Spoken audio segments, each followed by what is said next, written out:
We'll all know the story, the apocryphal story of the minister who, in their children's address, asked the children, "So, what am I describing here? It's small and it's furry and it's got a long, bushy tail." And the young child, all eager, puts their hand up and says, "I know the answer. I know it sounds like a squirrel, but the answer's Jesus, because it always is." It's true, isn't it, that it is all about Jesus in our Christian life, in our Christian worship, and rightly so. I was talking to a congregation just this last Sunday about Jesus, who is certainly a storyteller, but the point that the Gospels make is that Jesus is not only a storyteller, he is also the story. And it's impossible to imagine Christian life, Christian witness, Christian worship that is not centered upon Jesus. Now, I say that because we're going to hear a passage from Mark's Gospel, which, after a very few introductory sentences, makes no reference to Jesus at all. And it's distinctive in that I can't think of another passage where, for so many verses, Jesus is simply not the subject of conversation. And not only that, but this is a story, as we listen to it now, I think we will all agree, is quite different in character, in tone, and in subject matter from anything else that we hear in the Gospel. And the question is why?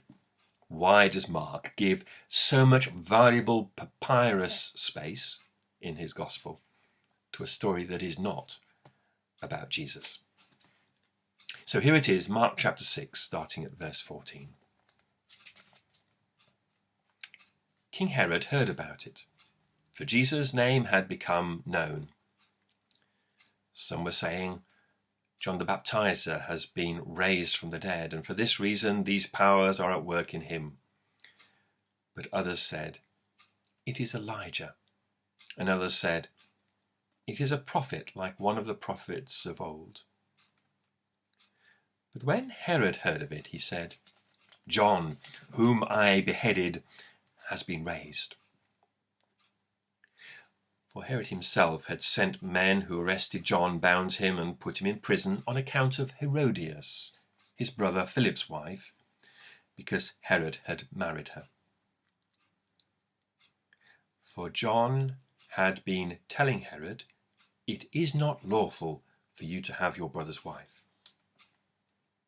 And Herodias had a grudge against him and wanted to kill him, but she could not.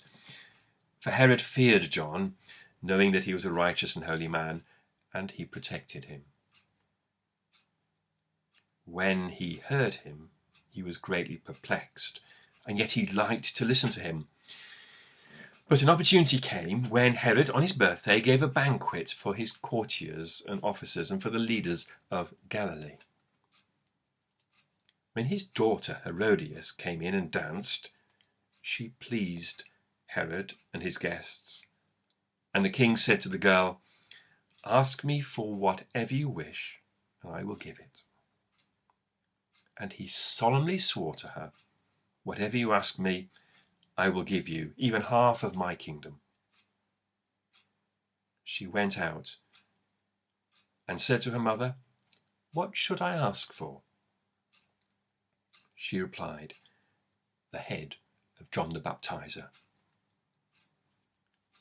Immediately she rushed back to the king and requested, "I want you to give me at once the head of John the Baptist on a platter." The king was deeply grieved, yet out of regard for his oaths and for the guests, he did not want to refuse her.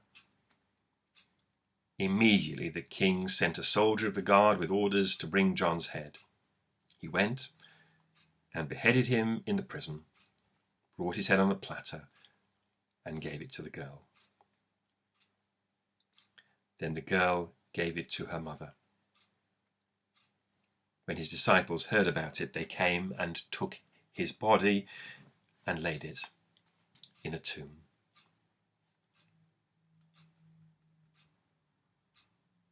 A story that is not about Jesus.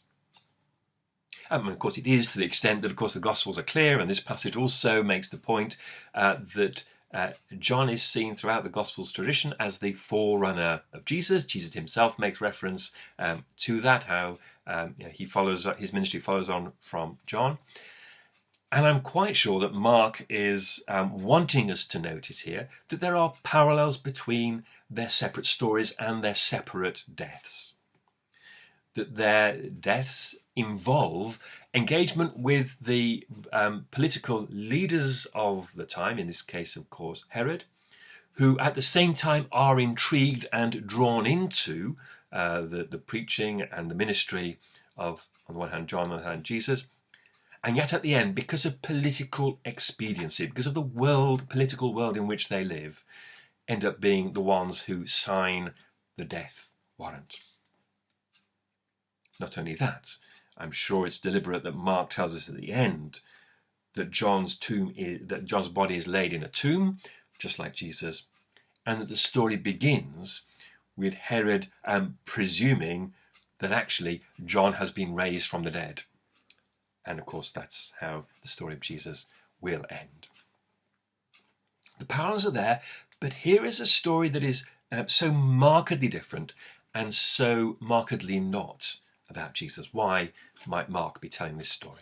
Well, I think one of the helpful things to notice about this is the way in which Mark has framed this story of political intrigue, of sexual politics, just exactly the kind of stuff that in our own age would be setting Twitter alight, that will be in the tabloid newspapers and causing people to gossip and titter and so on and so forth.